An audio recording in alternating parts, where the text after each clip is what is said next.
Good morning to all my dear students of grade 8th and 9.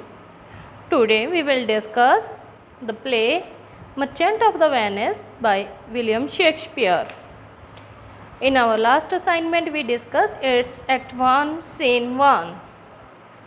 In this act we discuss that there is a main character Antonio and he is a merchant of Venice. Okay. And he is sad. He don't know what is the reason behind his sadness. His friends Bassanio, Lorenzo, Gratinio came and they give their different suggestions. After that they try to make him happy. Okay, and after that Antonio discuss with Bassanio about his girlfriend Portia, to whom he want to win, and for her he needed some money, and he asked to borrow money from Antonio. Antonio को कहता है कि मुझे पैसे कुछ उधार दे दो, लेकिन एंटोनियो उसको वो पैसे उधार पे नहीं देता क्योंकि उसके पास नहीं है, बट इन रिटर्न वो उसको कहता है कि तुम मेरे नाम पे क्रेडिट उठा लो. Now we will discuss critical summary of this Act 1, Scene 1. The opening line of the play reveals that Antonio, the merchant of Venice, is sad, but he does not know the reason of his sadness. The play then exposes the situation on which the story is built. Starting में क्या होता है कि Antonio बताता है वो उदास है, लेकिन उसको नहीं पता वो क्यों उदास है, और इसी सिचुएशन को लेकर स्टोरी जो है वो स्टार्ट होती है. We come to know that main story is about the love of Bassanio and Portia. Main story जो है वो बेसानियो एंड पोर्शिया के लव के बारे में है. Soon we come to know that Bassanio needs money in order to visit Portia, but he goes to Antonio to get money. But it is revealed that Antonio does not have ready money. He asks Bassanio to borrow money on his Antonio's credit. He will gladly stand surety for the money that he borrows. तो Antonio उसको कहता है कि तुम मेरे behalf पे money ले लो और मैं तुम्हारी अश्योरिटी दे देता हूँ. Antonio tells Bassanio that all his wealth and even his life are at his disposal. So the first scene reveals Antonio's melancholy, अकेलापन, love of Bassanio and Portia, and friendship between Antonio and Bassanio. So this was about this. Act 1, Scene 1, and next is character portal. We discuss each and every character up to here. So बच्चे now we will move to Act 2. Act 1, Scene 2. Act 1, Scene 2. First of all, we look at development of the plot. In this scene, Portia is engaged in conversation with her waiting woman Nerissa. अब इस scene में जो है setting change हो गई. अब ये Portia के साइड की सेटिंग है, तो जहाँ पे पोर्शिया अपनी वेटिंग वुमेन नेरेसा के साथ बातें कर रही है. When Portia remarks that she is sick of her existence on earth, Nerissa replies that it may be due to the abundance of her wealth. But she adds that certain persons are disgusted with their lives due to excess of wealth, while some others are sick of their lives due to poverty.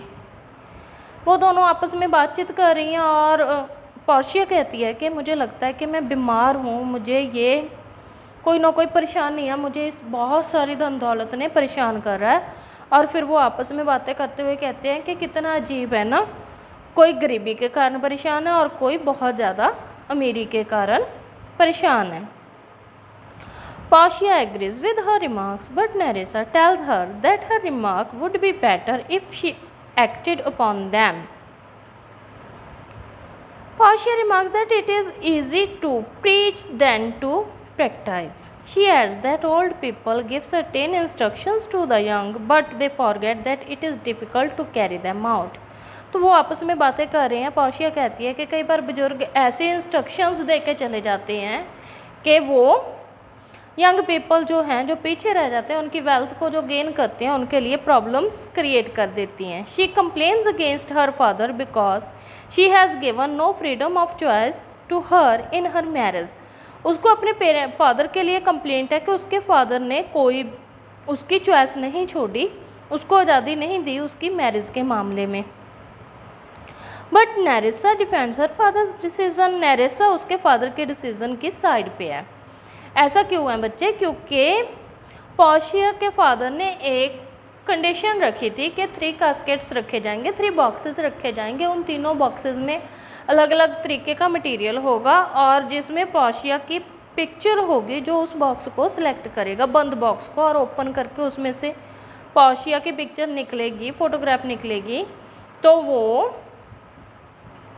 वो winner होगा, वो Portia का hand जो है win कर सकेगा, Portia से शादी कर सकेगा। तो अब यहाँ पे पोर्शिया की कोई चॉइस नहीं है कि उसको कैसे इंसान के साथ उसकी शादी होगी। She says that he who chooses the right casket bye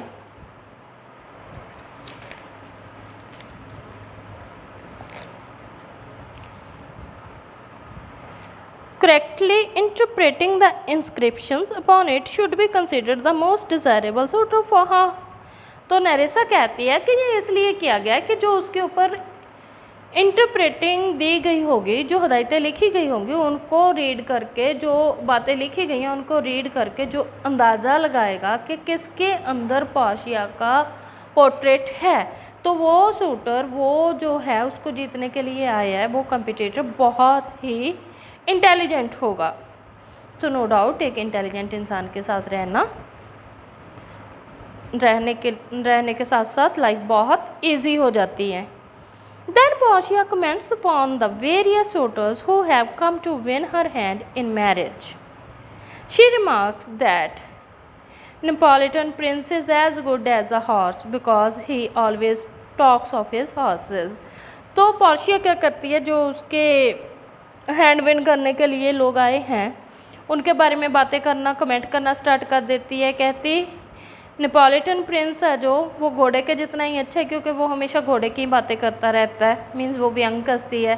then she remarks that County Palatine is so sad and serious that it is better to marry a dead man skull than to marry such a weeping philosopher. तो वो कहती कि प्लेटाइन जो है वो इतना रोता रहता है, रोंदू किस्म का है, तो बेटर है कि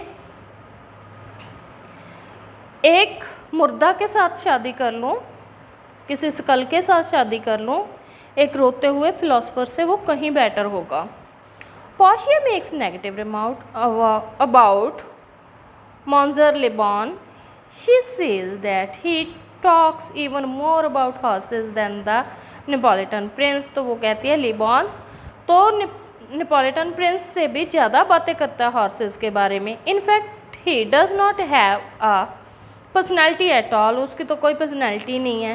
as regards Falconbridge the young baron of England, he hardly understand the European language, और उसको यूरोपियन लैंग्वेज भी नहीं आती है, और उसका कंपैरिजन वो करती है एक जंग बैरन ऑफ इंग्लैंड के साथ। Moreover he is strangely dressed because he has borrowed some articles of dress from every country. कहती है वो ऐसे ड्रेसअप हो क्या है जैसे बहुत अजीब है, और उसने हर एक कंट्री के पहरावे में से कुछ ना कुछ पहन रखा है। So it is impossible to think of marrying him. कहते हैं उसके बारे में, शादी करने के बारे में तो सोचना भी मुश्किल है। As regards the Scottish lord he is a coward. Scottish lord coward है।